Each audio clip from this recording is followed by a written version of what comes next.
रामतीर्थजवळ अतिक्रमण हटाव मोहिमेला ब्रेक. भुयारी गटार योजनेच्या ट्रंक लाईनवरून महानगरपालिका आणि जमीन मालक आमने सामने. अमृत वन अभियानाअंतर्गत सुरू असलेल्या कामात अतिक्रमणाचा वाद. जमीन मालकाचा मालकी हक्काचा दावा मोबदल्याची मागणी. जालना शहरातील केंद्र शासन पुरस्कृत अमृत वन अभियानाअंतर्गत राबवण्यात येत असलेल्या भुयारी गटार योजनेच्या ट्रंक मुख्य पाईपलाईनच्या कामासाठी रामतीर्थ स्मशानभूमी परिसरात अतिक्रमण हटवण्याची मोहीम सुरू करण्यात आली होती. मात्र जमीन मालकांनी मालकी हक्काचे कागदपत्र सादर केल्यानंतर ही मोहीम सध्या स्थगित करण्यात आली आहे. रामतीर्थ स्मशानभूमीजवळील छत्रपती संभाजीनगर जालना महामार्गालगत असलेल्या सर्व्हिस रोडच्या खाली ट्रंक मेन पाईपलाईन टाकण्यात येणार आहे. या ठिकाणी खोल मोठ्या प्रमाणात अतिक्रमण झाल्याचा दावा करत महानगरपालिकेनं अतिक्रमण हटवण्याची कारवाई सुरू केली आहे. यावेळी माध्यमांशी बोलताना महानगरपालिकेचे अधिकारी विजय फुलंब्रीकर यांनी सांगितले की भुयारी गटार योजनेचे काम यापूर्वीच पूर्ण होणं अपेक्षित होतं. मात्र सर्व्हिस रोडवरील अतिक्रमणामुळे हे काम रखडले असून ते पूर्णत्वास नेण्यासाठी अतिक्रमण हटवण्याची मोहीम हाती घेण्यात आली आहे. दुसरीकडे संबंधित जमीन मालकांनी महानगरपालिकेच्या कारवाईवर आक्षेप घेत सदर जागा ही त्यांच्या मालकीची असल्याचा दावा केलाय. त्यांनी न्यायालयीन कागदपत्रे आणि मालकी हक्काचे पुरावे महानगरपालिका आयुक्तांकडे सादर केल्याचं सांगितले.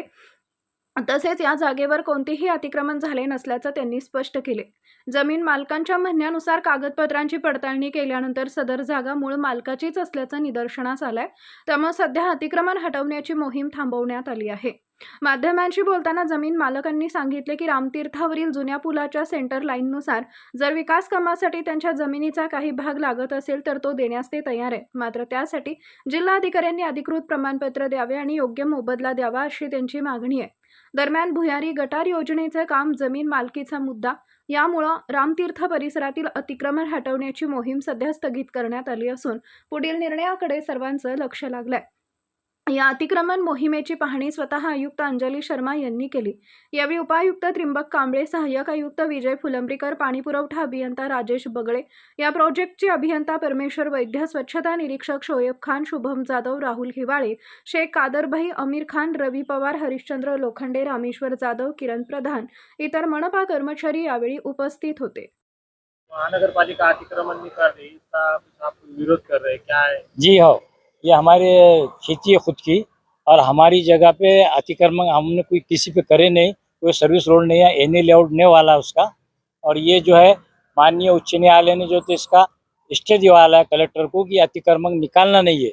और दूसरी बात, जिला अधिकारी जालना इन्होंने भी जो है तो 20/2/2007 को दिवाला है कि ये अतिक्रमण नहीं है, ये ज़मीन है और ये जुना जो पुल है उसका सेंटर पकड़ना चाहिए। हमको विकास काम में कोई अड़थड़ा नहीं है, लेकिन इसकी मोजनी होके बरोबर रोड का सेंटर पकड़ना चाहिए। और वो हिसाब से हम भी उसको छोड़ने के लिए तैयार है और हमको कंपनसेशन सर्टिफिकेट मिलना चाहिए। अगर हमारी जगह अगर आप ले रहे, अतिक्रमण नहीं है वो, बस ये बोलना है मेरा। और हाईकोर्ट, मेरा नाम सलीम बिन मोहम्मद है। बोलो तुम।